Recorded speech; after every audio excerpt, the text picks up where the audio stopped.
So my dad was in a wheelchair, my mom was bald, and so comedy came into my life early because it was like so awkward. You just had to laugh that like my parents were like these strange looking people. Welcome to Crying Behind Sunglasses, a mental health podcast for cool people.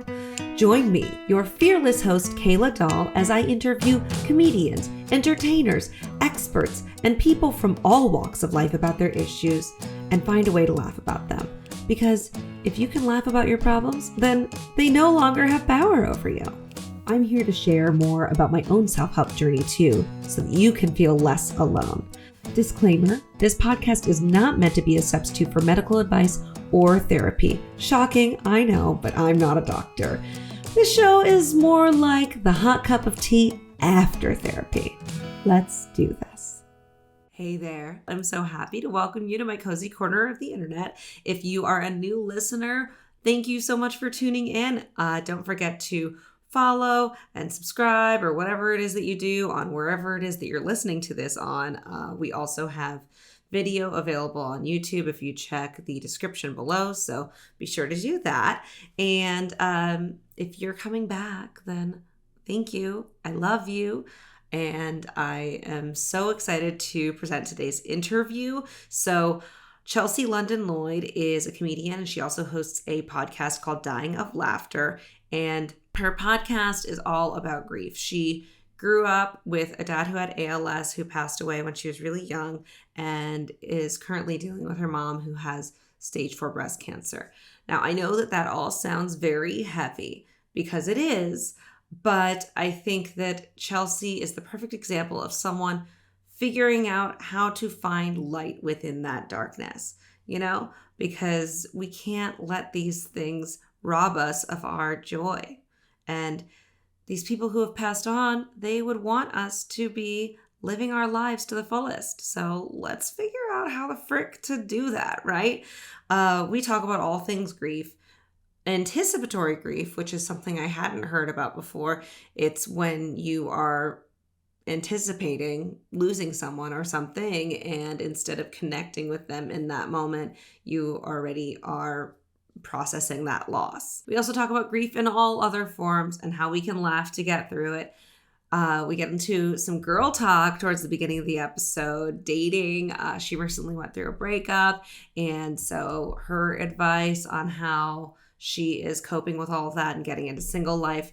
And as a writer, how Chelsea is able to find pockets of time for creativity. And I share about the Pomodoro method. It's actually based on the Pomodoro tomato little kitchen timer, but you can use it to be productive in your life. Good listen, lots of fun. And as always, if you like what you hear here, you know what I mean. You like what you listened to here, then please leave a review for us and share it with a friend, because it really helps to get the word out so that we can continue to destigmatize these conversations around mental health.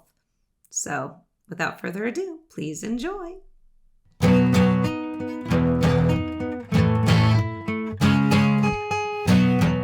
She's an actress. She's a comedian. She is the host of an awesome podcast that actually I think a lot of you should check out, because it really has a lot of overlap with what we're doing here with mental health. It's called Dying of Laughter. Please welcome Chelsea Lloyd. Hello. What's up? We're in person. I haven't done an in-person interview in a second. It's still so Zoomy for me, even years later with the podcast. So this is fun. How are you feeling? I feel great. On that note, we do have 2 little white fluffy dogs running around the studio. Can they be seen? I don't think they can see them, but now you know, and you can feel them. Yeah. Well, whenever they decide, we will have their moment. Yeah, they might approach. Because, listeners of the show, they know Coconut, but we've got a guest star, Penny. So, she's chewing on a bully stick right now, so I feel like I'm going to let her live her life. I know. I mean, it might be distracting, but it's also the thing that's going to keep her occupied. So I don't think they'll hear it. But if you do, it's just a stick. It's ASMR. I recently found out the bully sticks are made. Do you know what they're made from? Yeah, it's a bull penis. It's stretched and it's dried out. Disgusting. I am so upset. My dog lives for this peen like it's her last day on earth, like every single day. And she's like, today cannot be the last day. And then has another. Like, dogs eat so much dick. But like, they love as it. you were saying that, I was thinking like, are you also talking about yourself? Are you living for the peen? I do not eat it like this is a whole other level, and no, I'm not, and I'm upset. And I don't eat certain meats, and like I don't care, and it's not like it's not like a thing. But I'm just like, I haven't eaten cows in 20 years, and now I'm buying like bull dick for my dog every single day. So I'm like, there you go. You know what? Motherhood will change. Yes.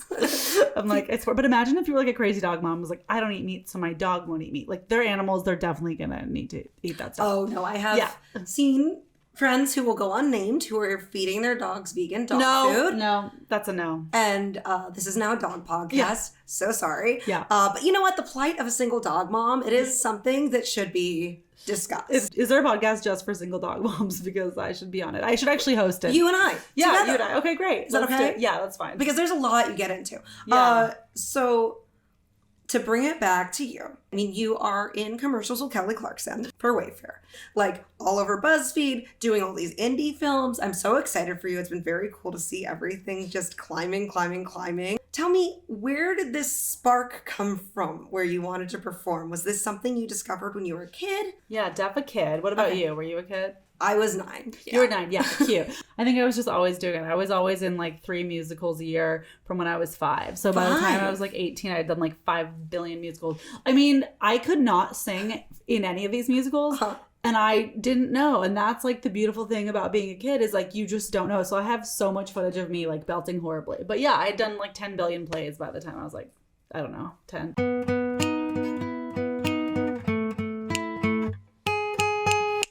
Okay, so this is Penny. Can you tell us just a little bit about Penny because she's here? Because she's here, yes. Okay. I got my dog like, I don't know, 6 to 9 months ago. I'm going to just round to that. And I named her Penny because see a penny, pick it up. I literally saw her on the street, picked her up next to some sewage. Unclear if she was like put in the trash can or what, but she was severely underweight. She was a golden brown dog, like a penny. Oh my God. And once I took your daughter. Once I took her to the groomer, she turned white. And I was like, but her name's already Penny. And I was going to say. And they were like, nope, here you go. And I was like, please don't give me a little white dog. I live in LA. No offense, you have one, but no, I can say that because I do too. And I was like, no, but she was like a brown dog for a week. And they're like, no, girl. And I was like, I bathed her. They're like, not good enough. I was like, yes, I did. They were like, no, you didn't. But yeah, I was with an ex at the time and we were fostering her. And then we decided to break up with each other. And now I'm a single dog mom. It was not expected. It's a lot of work. It's really cute. But I mean, the phase. No, she's a lover. She's so sweet. Lover, not a fighter. She's a follower. The daycares are like, she's definitely not a leader, definitely a follower. She just follows people around. But I have all these pictures on her first days of daycare. Like every single dog is in the yard and she would just like sit in a corner inside like by herself and had no friends. But anyways, I pretty womaned her. She's getting her act together. I mean, you don't always get the dog that you want. You get the dog you need. That's what I'm saying. Because when I went to adopt my dog, and this is like, she's an emotional support animal, okay? Yeah. Like, for real. Yeah. And when I was adopting Coconut, I also didn't want a tiny dog. So, like, I understand what you're saying. I was like, I don't want to be such a stereotype. I don't want to look like Paris Hilton, right? But I went to this rescue looking for, I saw a picture of a dachshund that was also a brown dog. And I thought, that dog's so cute. I want to go meet him and we're going to run off into the sunset together. And we met and there was just no vibe. Yeah. Wasn't my dog. No chemistry. And so then they brought out another dog. That dog was really afraid of me. And so I said, you know what? I really like what you're doing here. I want to help. I don't know if I'll end up actually adopting a dog today, but can you just give me a dog that doesn't bark, that is under 25 pounds, that'll go on hikes with me, and I'll foster for a few weeks. Yeah. Just because I really think that's I want to say a thank you to your organization just for, I don't want to waste your time. And they brought her out and she was just so cute and just kissed me on the face. And I was like, okay, yeah, that's my dog. That's my dog.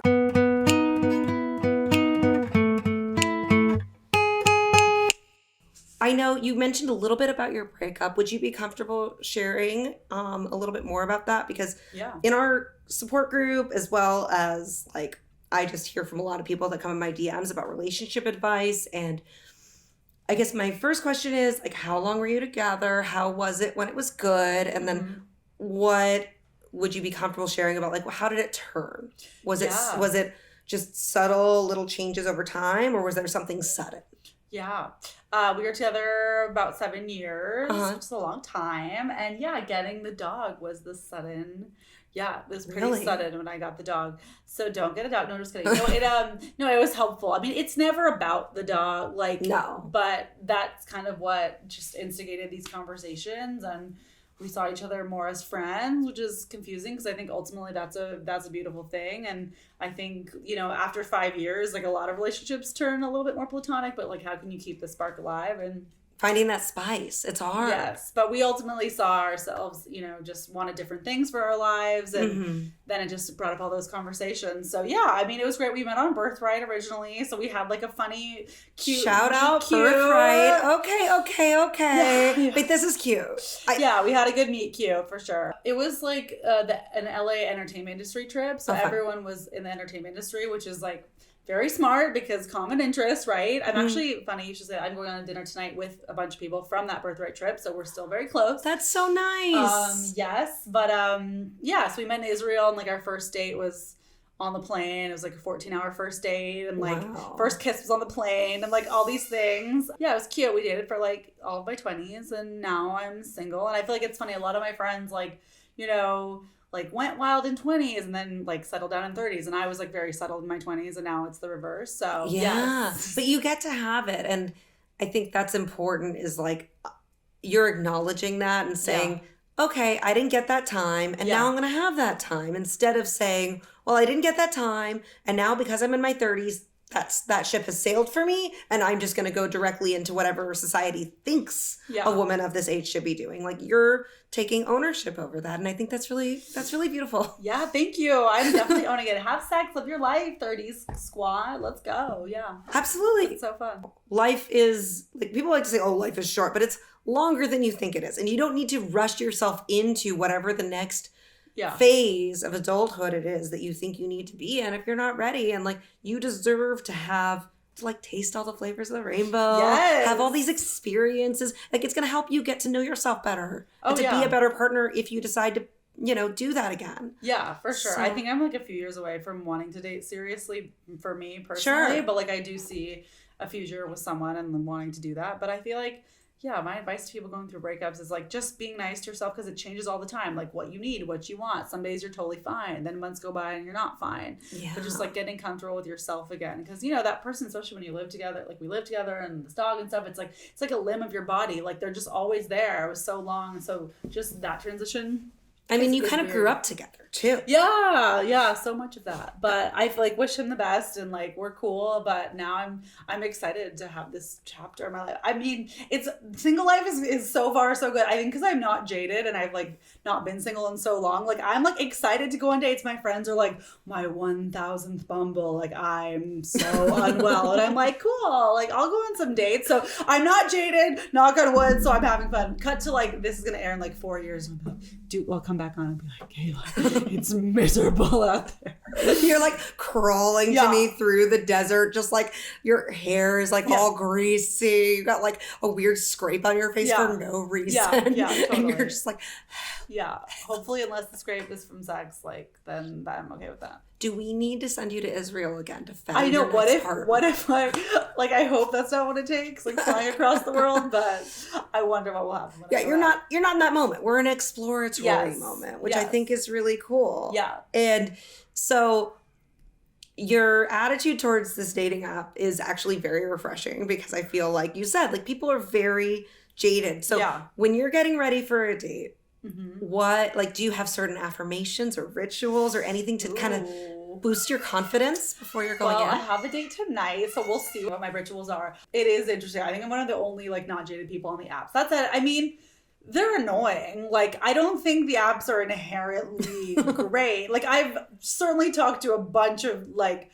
just people who ghost, or they're weird, or like too much. I mean, I'm not like, oh my God, everyone's great. Like, no, people are horrible. Yeah. But for me, like, if there's enough of a rapport, no one's ghosting, no one's being like too sexual immediately, which nothing wrong with that if you're into it. But like some guys, it's like, hey, come over. And I'm like, no. I probably would have fucked you in the first, few dates, to be honest. This Before isn't I even meet you. Like, what? No. Yeah. First off, just so you know, this is a very adult podcast, Okay, explicit. Let your freak flag fly, please. Yeah. But yeah, I get what you're saying, because it's like, hey, dudes or ladies, whoever it is that is being very sexually forward with these people on the apps, it's like, yeah, you might actually get what you want if you're just a little patient. No, totally. Like, it's like, I get that not everyone wants to wait a long time. I don't really either, but like, I'm sorry. Hey, come over. I don't know who you are. You're a complete stranger. We have no mutual friends. Absolutely not. Take me on a drink. Let's see if there's a rapport.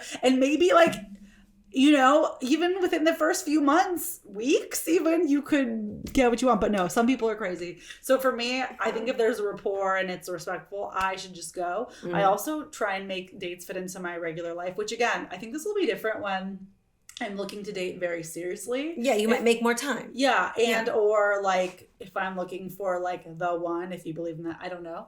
I'm already like half divorced, so maybe this is I'm looking for the two. I'm the kind of person, I believe that one person can have many different loves within their lives. For sure. And they're all different and beautiful, and like I've learned so much from each of my relationships. Yeah. So the concept of the one, it makes it so impossible to date, because then if you have that in your head, you're like, well, there's only one person that's going to meet all these requirements, and if I don't find them, I'm going to be unhappy forever, versus being like, oh, right, all humans are imperfect. Let me find someone that meets my not basic needs, but like, these are my certain things that are very important to me. Let me get to know them. Let's see how it feels, and let's see if our lives actually work together.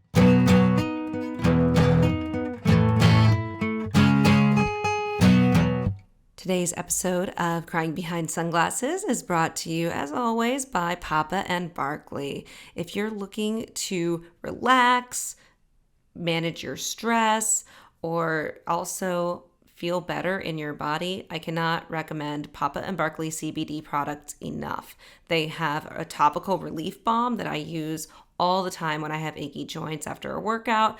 They also have CBD tinctures and gummies, all kinds of goodies. If you go to papaandbarkley.com and you use code CRYING, you will get 20% off of your CBD order, and you'll also be helping out the show. So check out the link in the description, and you're welcome.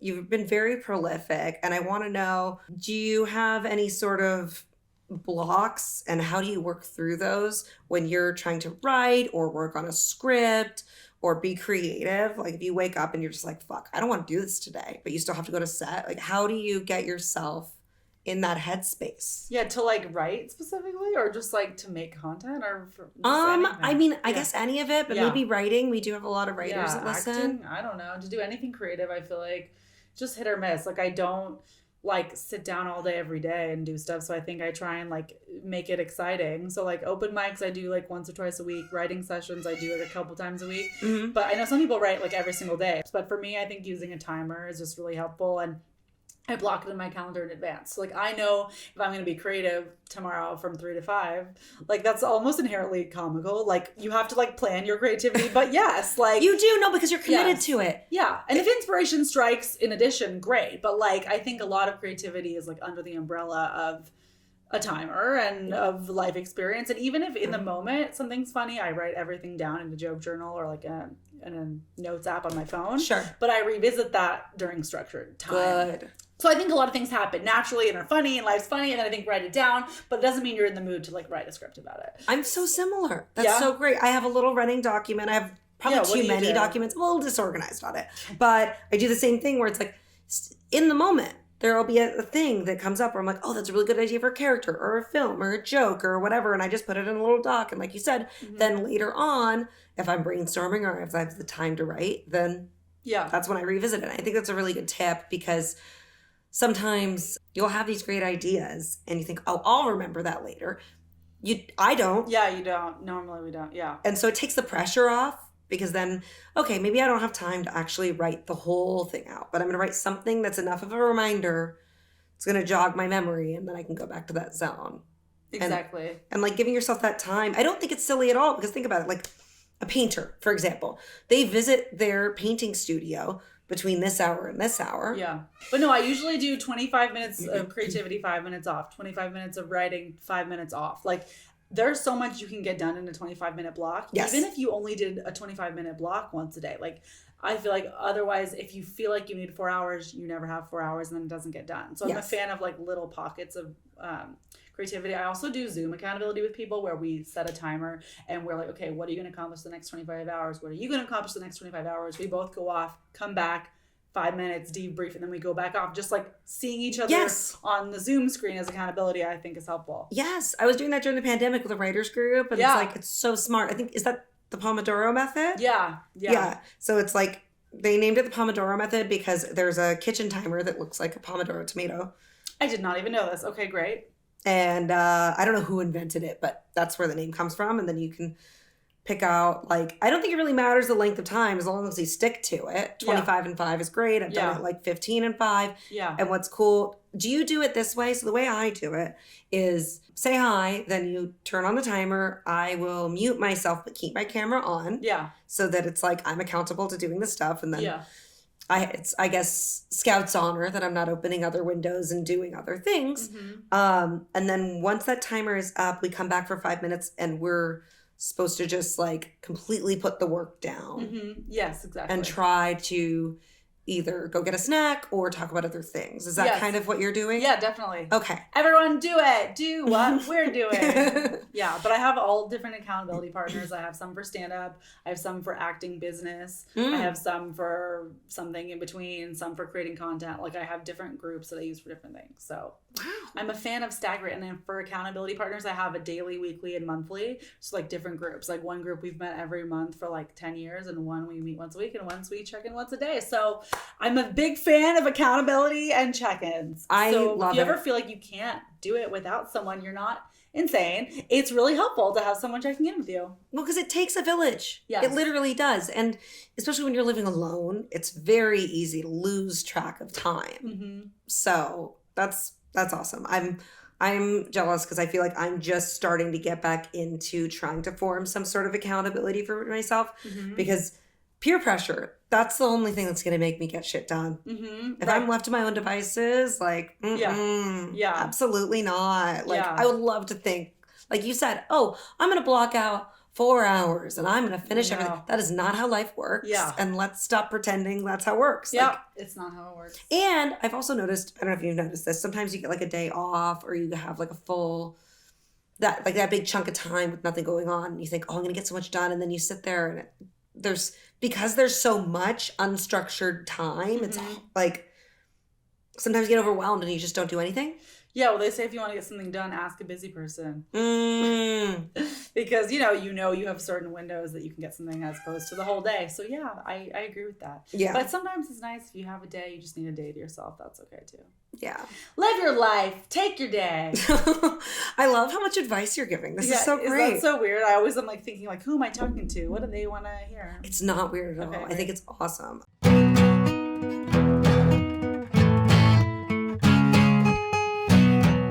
Segueing into the fact that you're a podcaster. Yes, podcasting. We've been meaning to do this literally for years to like have you on my show, me on your show, still etc. have to do mine. Well, I know. Yeah, it'll happen. Yeah, I have a dead biological father. And, that was when I was 18 or 19. But just for our listeners who haven't heard the show, it's called Dying of Laughter. And I know that your father passed a long time ago and your mother has been ill for a while. But just could you let them know what your journey has been as far as like what inspired, like how this affected your life and then what inspired you to start the podcast? Yes, absolutely. Yeah. So it's called Dying of Laughter. It's comedians at funny at heart humans with deceased parents or siblings. So someone who's lost someone in their immediate family. And it's exploring grief comedically and through the lighter side and like finding the light and the joy and the bizarreness and the awkwardness through the grief experience. So it's a lot of comedians, but there's also wellness professionals on there as well. I started it in January 2020, like right before everyone started dying. So like I knew death first, like before you guys, like I created afraid of death, really. No, but it was just like a little bit interesting timing. But I love it. I love what you're doing. Thank you. Thank you. It just, no, it makes me so excited because it's also a similar thing that we're trying to do here, which is just like, if you can laugh about it, it doesn't have power over you. Yes, normalizing the experience. I feel like you're doing that through finding comedy, through mental health experiences, like, and normalizing, how would you say it? Normalizing mental health and just making it part of the conversation. Well, just not like that. It's not taboo. Yes. We can talk about it. Yeah. And especially like you're saying with all the with COVID, mental health has always been an issue for many people in the world, but they just weren't talking about it. And then all of a sudden, once everyone was locked in their homes and everyone's dying and all this stuff is happening, now everyone's in a mental health crisis. Yeah. And now, because of the amount of people that are struggling, all of a sudden now the conversations are coming to the surface and people are going to therapy, and it's not just for crazy people anymore and that kind of thing. So therapy is for everyone. I'm a huge proponent, like whether it's traditional talk therapy or some other form of therapy. I think it's so important because if you don't address things now, they will, come back later. Yes. And they'll be addressed at some point, whether you wanted to address them or not. So you had your father who passed, and I'm so sorry about that. And thank you. Your mother when she was diagnosed a while ago with breast cancer. So when I was in third grade, both my parents were diagnosed. My dad had ALS, which stands for amyotrophic lateral sclerosis, also referred to as Lou Gehrig's disease, which is made known by the Ice Bucket Challenge. If you ever did that, that was to raise awareness for ALS. Before that, no one knew what ALS was. It's still a very rare disease, but your muscles... Hi, Angel. Penny's back. Your dog has been sitting quietly the whole time. My dog, she's not obtrusive or barking, but she's just pacing, then coming. It's like, what? Well, she's doing her own thing, It's the Penny show. We're just living it. It's the Penny show. We're living it. So your father... Anyways, back to my dead dad. Yes. It's just like NBD. NBD, the dead dad. But yes, your muscles stop working and deteriorate. So he was paralyzed and in a wheelchair for a very long time. I don't have any memories of my dad as a traditionally or just a classically healthy person. So from your earliest memories, he was not fully able-bodied.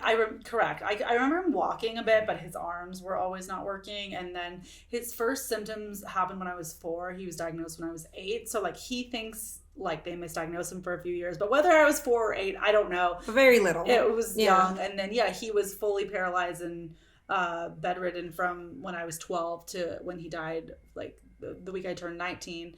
And so, most of my memories, he just was completely immobile, and ALS does not affect your brain at all. So you're completely present. You just are paralyzed. So I think it's one of the most difficult, challenging experiences that a person can go through. I am biased because I have firsthand experience witnessing that, but it's just really... It sounds awful. Tragic, and it's fatal, and you can't get your mobility back. I mean, certainly there's physical therapy and things you can do, but if you're paralyzed, you're paralyzed. Yeah, it's a progressive disease. Correct. So once you've gotten to that certain level, you can't, at this point, there's no medicine that's going to take you back to regain use of those parts. And it's incredible. They've made so many new developments since his diagnosis, that he's died over 10 years ago now. But there's still no way to reverse it or cure you. But sometimes I see things, I'm oh, this is going to slow this down. This is going to stop this for this amount of time. I'm oh, that's cool. That's good. For someone, but it's not fun. And then my mom had breast cancer when I was in third grade as well, which of course is very common. 1 in 8 women will get breast cancer in their lifetime. So I have a lot of empathy and experience with very rare disease and also common disease. Not that anyone's cancer experience is the same. But then... she, had her mastectomy and chemo and radiation and everything. So my dad was in a wheelchair, my mom was bald, and so comedy came into my life early because it was so awkward. You just had to laugh that my parents were these strange looking people.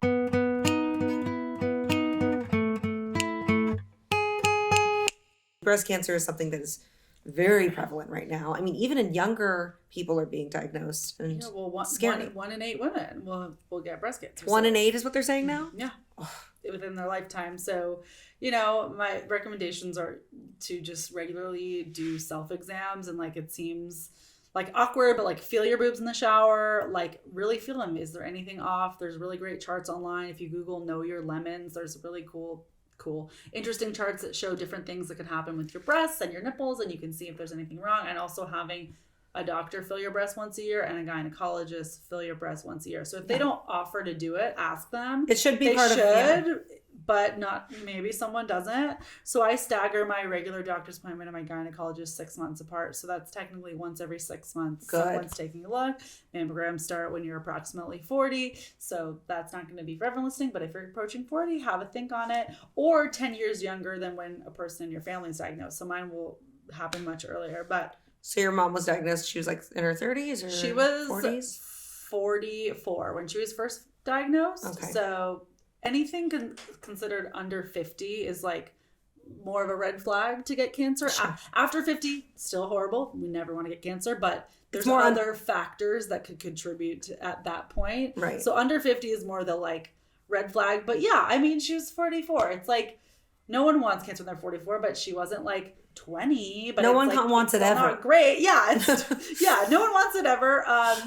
But then she was fine. And then it returned 17 years later. So she has stage 4 metastatic breast cancer to this day. So now she has tumors throughout her body. Metastases means your tumors have spread, but she's been living with that, I think almost like 6 years now. So when she was first re-diagnosed, that was really, really, really traumatizing and scary because stage 4. Because you thought she had gone into remission or? She was in remission for, 17 years. Oh, so she okay. Sorry, I didn't understand it's okay. that. There's a lot of numbers and stats floating around. But I'm trying my best to follow. But yes, so, okay, so there were 17 years of your life where you thought, whew, yes, we're done with that. Yes. And now, all of a sudden, you get this phone call from your mother. Yes. And do you remember that moment? Yes, I pulled over. I was sobbing. It was just horrible because, they told her right away it spread, and that's what's really scary. And there's a lot of people who've been on my podcast, people I'm friends with in real life, a stage 4 diagnosis could mean you die that year. Pretty quick, yeah.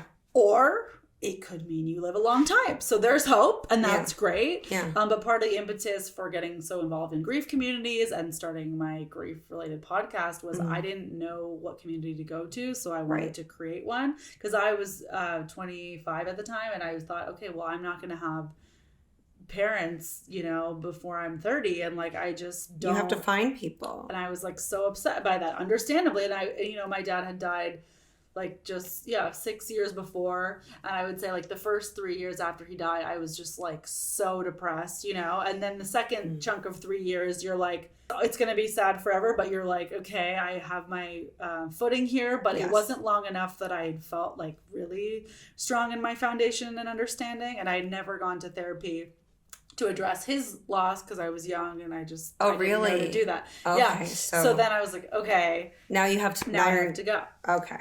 And so, how was that going to therapy for the first time, or?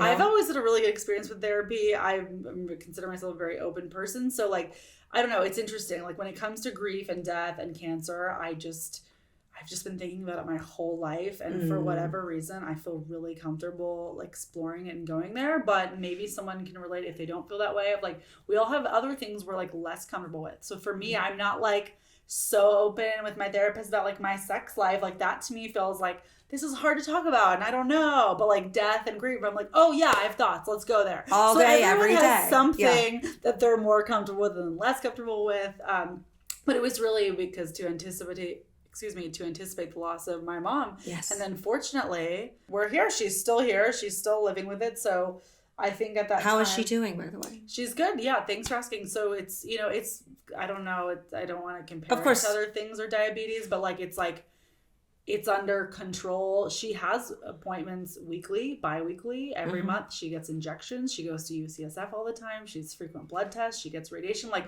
it's a huge part of her life. It's not just like, oh yeah, cancer. Like, she's at appointments all the time. It's a full-time job. Yes. Yeah. But the fact that you can live with a stage 4 diagnosis, like, for over 5 years, and like, she walks, she talks, she plays tennis, like, she's lost some hair, but not all of it. Like, it's just very thin, but like, she has hair.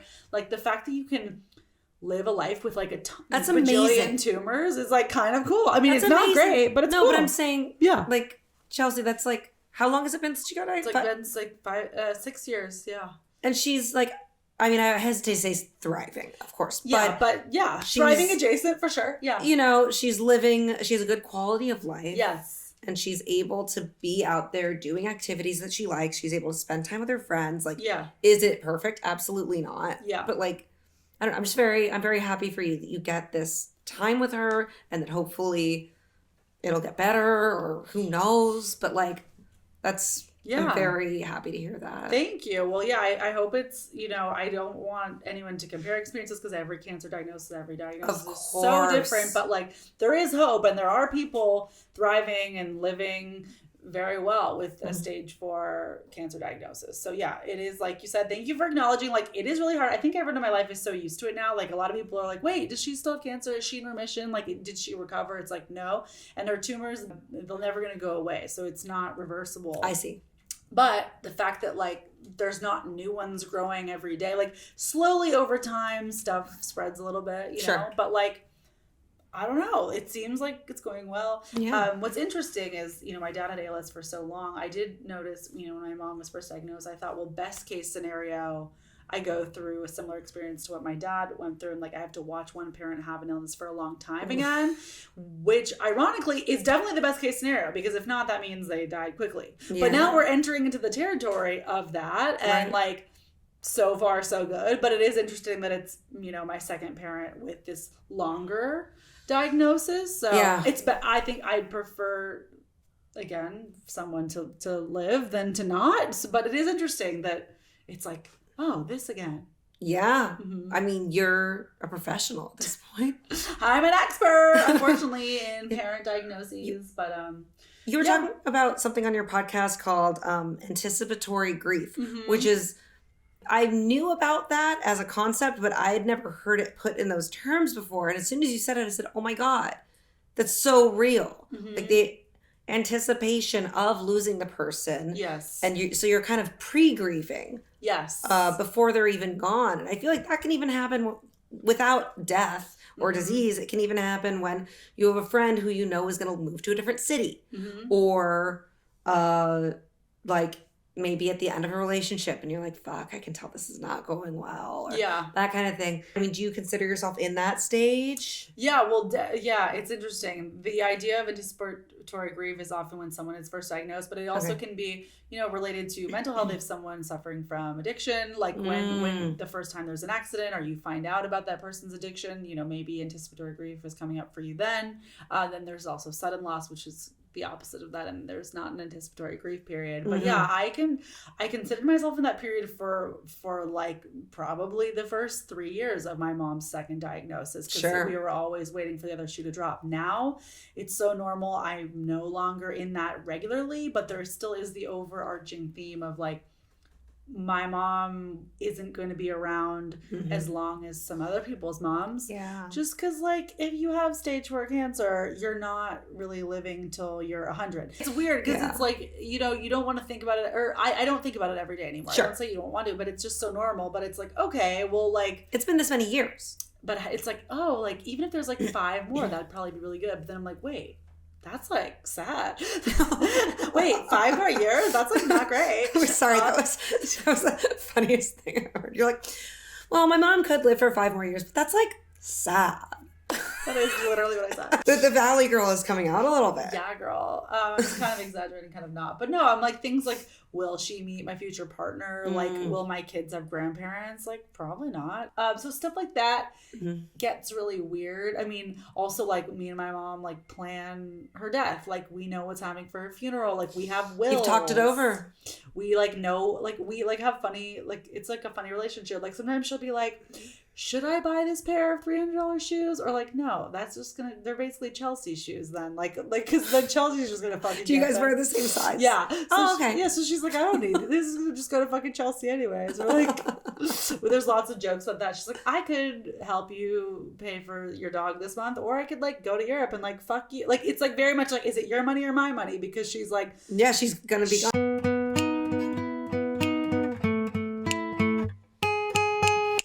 I really love how open-minded you are.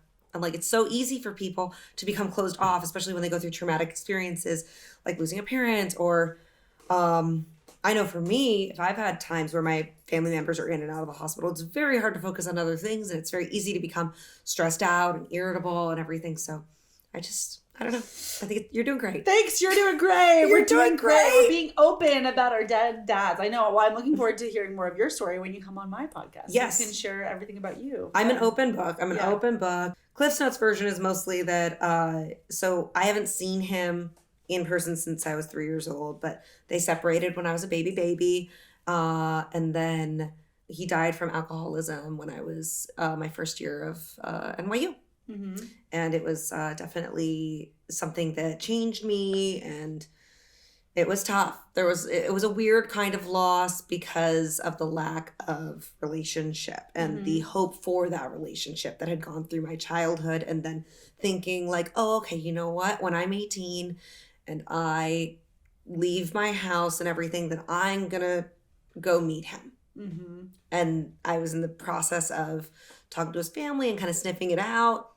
And then he passed. Mm-hmm. And so it took a minute. It took a minute to get over. And by a minute, I mean like, I don't know. A years. decade, a casual decade. Yeah. Well, because you think you've dealt with it. Yeah. And then a few years later, you're like, oh, fuck. Like, no, now I'm really dealing with it. Right. So. Well, thank you for sharing that. Yeah. I know it's important to normalize all kinds of losses. Like people, like you said, that didn't know their person, that has its own unique set of experiences that and it's totally okay to mourn that loss and be like, I wish I knew them, or I wish I didn't, or I wish I had a chance to form my own opinion about this person. Oh, that's interesting. And that's something, well, yes, whenever I get to your pod, I want to talk more about. Yeah. Because, like you said, every single person's experience with these things, whether it's grief or cancer or whatever, it's completely different. It's personal, but then it's also universal, because when you open up about these things on your podcast, other people feel less alone.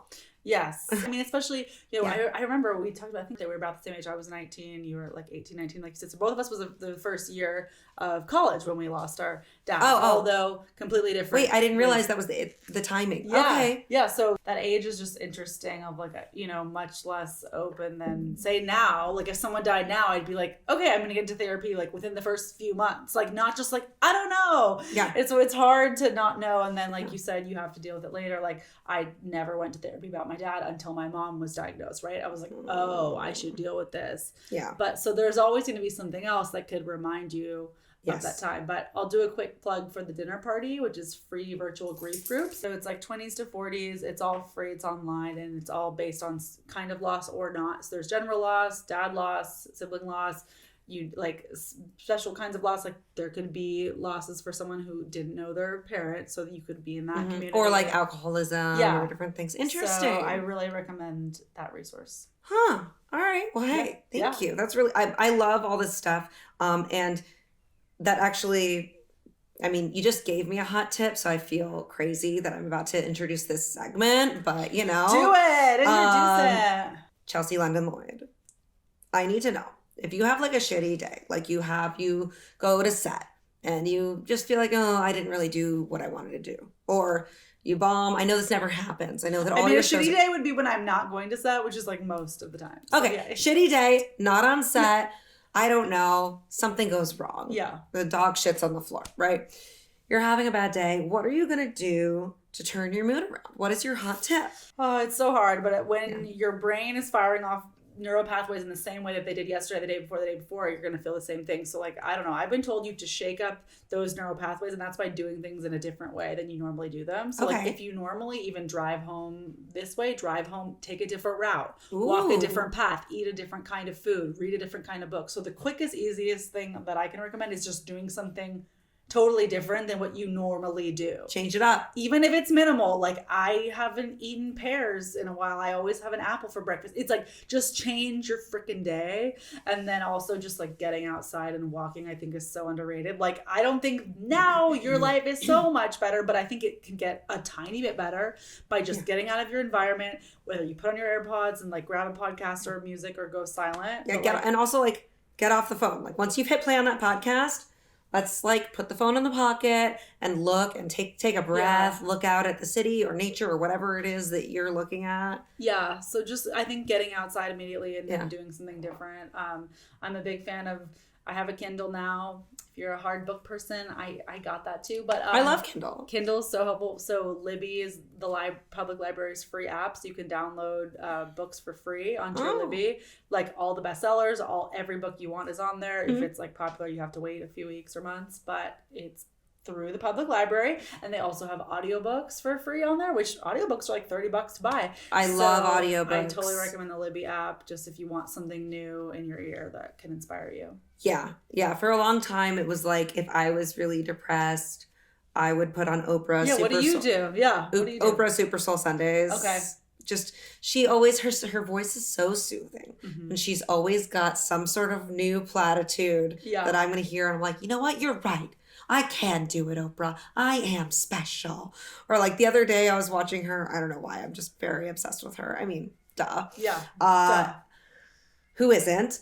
When people don't like her, actually, I get very suspicious of them. Like, why would someone not like Oprah? Yeah. Okay. No, we don't like that.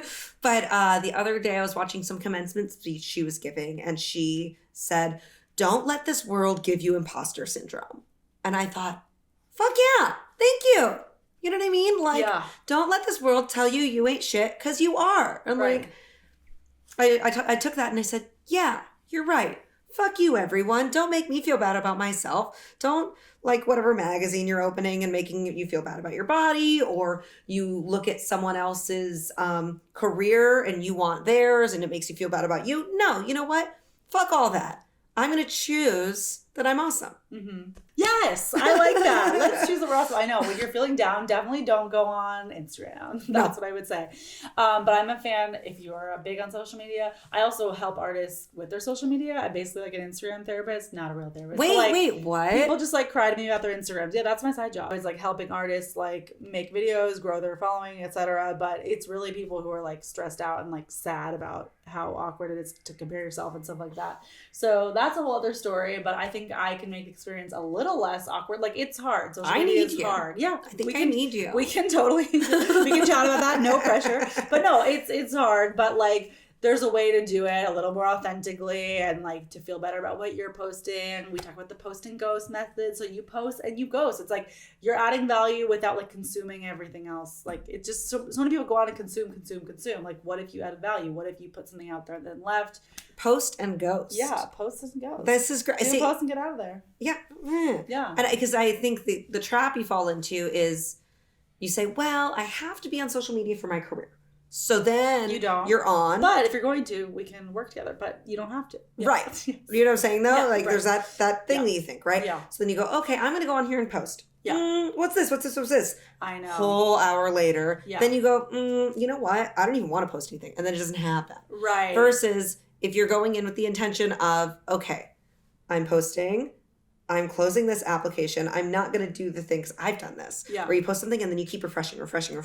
Who has commented? Who's liking? Have people seen? I know it sounds insane. No, it's a lot. Well, they created social media with the same mechanisms as mine as gambling in Vegas. Like the top red heart, that's like pulling the lever. Like dopamine. Gambling. Yeah. So yeah, Don't that's do it. its own topic. But like it's okay to be on social media and lose time to social media as long as it's not impacting your life and like all day, every day, that's all you do. Yeah. So like if once in a while, I mean, yeah, we've all been there. I mean, I waste plenty of time on there. But if it's like 9 to 5, I didn't leave my phone, that's a problem. No, so I'm just saying don't feel bad if you're like, but I lose myself. Like that's sometimes fine. We need to It's addictive. It's okay. Like it's addictive. We are addicted.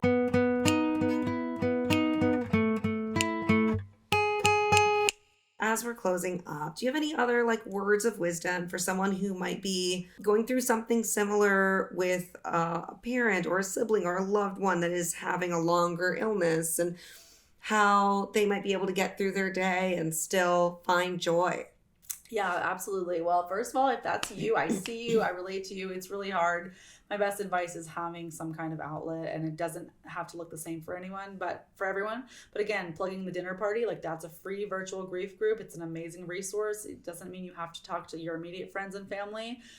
Traditional talk therapy is amazing. I've found therapists in real life. I've found them through BetterHelp. I've found them online. Just having someone, even if once a month, you can have a formal or official check-in about your process. process. Mm-hmm. Some people, it might be a best friend. It could be like a rabbi or a priest or like an aunt or a cousin. It doesn't really matter, but someone that's in your life that's checking in with you just for you about this specific experience. Yes. There's also grief groups and more groups I could recommend specific to cancer in Los Angeles. So I can send you some links. But just getting involved with this conversation, I think it's a big identity shift for some people to be like, wait, I'm a person who like has to think about, let's say, cancer or illness, and like, so that's uncomfortable, and people might not run or be so excited to the idea of like having a new community in this space. But I'm telling you, like, having it before they die is actually a privilege rather than sudden loss where you're scrambling, and we don't compare. But that's true. Just having people in mind who are already looking out for you is really cool. And I also do these grief camps every year. It's like the coolest people on earth. So what's the grief camp? So it's a camp for kids who have lost a parent or sibling. Okay. I do two. One's called Camp Aaron. One's called Experience Camps. One's a week long. One's a weekend long. And what's your role there? So they have there's a therapist assigned to every group, and then there's volunteers to facilitate. So I'm basically like adjacent to the therapist, talking with the kids. Like, there's a licensed professional for like leading the main conversation. Sure. So there's no pressure if you're interested in volunteering to be like, but I'm not a therapist. That's okay. And all the other adults, like, we sleep in the cabins, we have the kids, we take them to meals, we take them to activities. So you're checking in throughout the entire day and night, in the middle of the night, when they start crying about their dead in person. But there's a really inspiring documentary called One Last Hug on HBO. One Last Hug. Okay. It's 30 minutes. That's specifically one of the camps that I do called Camp Aaron, about no matter where you're located, if you want to get inspired, check out the documentary. It's really beautiful. And if you ever feel like, I don't really know anyone in the grief world or where to start, grief camp, it seems like a lot of work, or I don't know, like it's totally a once in a lifetime experience. It's amazing. It's completely changed who I am as a person. Good. Done it every year, maybe like 5 years now, 4 years. And I have like the coolest friends. I have like grief friends now. Good. And we just like jive about grief. Yeah. Even if you like hated kids, I swear you would find something that you liked about this. Because there's like teens too. If you're not into like little kids, there's teens. Yeah, kids and they of all have these ages. camps, I'm sure, all over the country. Yes. You would like it, just saying. Yeah. No, volunteering, it's as much for like the people who you're helping, it's for them, but it's also for you. Yeah. Because you get to feel good that you had an impact on someone else's life. And it's just like it's a feel good situation all around. And yes, it's coming from this heavy, terrible thing, which is the grief, but because there's a community, you don't feel alone. And then you can all just love on each other and have fun. It's really cool because the adults, we're not there for us. So we're not sharing our grief experiences, but like you learn and gain so much. And obviously like you side chat with the other volunteers, like, why are you here? And everyone's like, my dad died, or but the kids are so cute. They're like, wait, your mom died of cancer? My mom died of cancer. What's your phone number? Like, they're just so cute. Or like, I had two kids like that started dating. They were teens that started dating like their dads that both died of COVID, and then they like, started dating and like bonded over their dead COVID dads. Wait, where is this Lifetime movie or Hallmark film? Someone write it. But I'm getting like, wait, what was that? A Walk to Remember. Remember that? Mandy Moore film? Best film ever. But yeah, no, Grief Camp is totally a movie. I have drafts about it, honestly, but I think Rose should write it. I'm not like a feature film writer at heart. Like, would I love to write it? I think I'll make a movie one day in my life. Like, I would like to make one movie. You will. So I don't need to be Scorsese about it. But yeah, someone somewhere should like totally write Grief Camp the movie. 1,000%. Grief Camp the musical. I won't sing in it because my voice is horrible. Actually, wait, no. We don't care about that. I will sing it. You've done so many musicals. You're qualified. I will say every year at Grief Camp, I do MC the talent show. Who surprised no one? Duh. Last year, we did a rendition of Grief Lightning. You know the song Grief Lightning? Yes. Go Grief Lightning. And like the little kids, it was the time of their life. And to the teens, they were truly more traumatized than by their own dead dads. To sing Grief Lightning. Well, you know what? It wasn't for everyone. Wasn't for everyone. That's okay. Yeah. But you know who is for everyone? You. I'm for everyone. That's correct. Absolutely. Sorry, I had to. No, Yeah. It's been so lovely to have you here. And like, we've covered so many topics that are so helpful.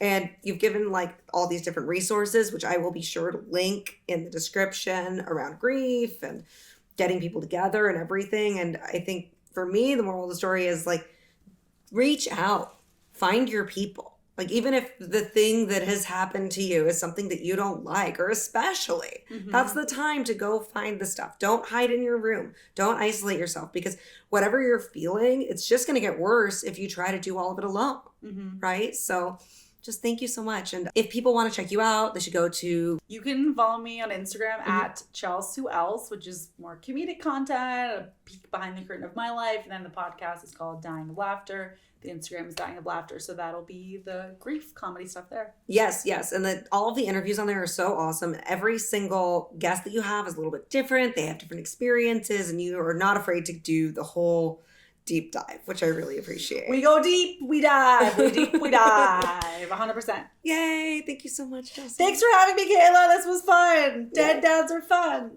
Yay. Okay.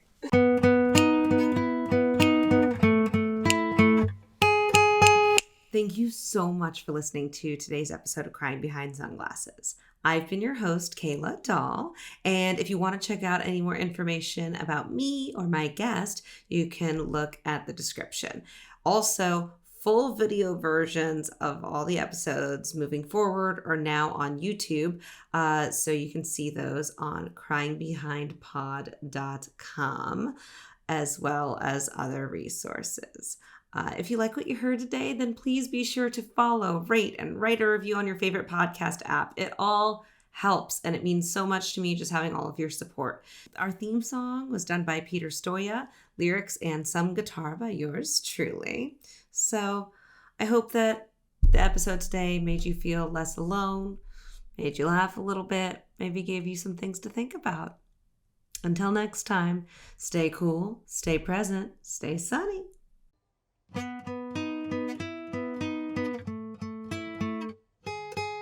Hey buddy, you doing okay? When therapy's not enough and life's making things tough, but you need to feel less alone, then this show could be your home. We got meditations, interviews, jokes, and weird stories too. Comedians, experts, and a host with all her own issues. Oops, that's me. Join me, 'cause we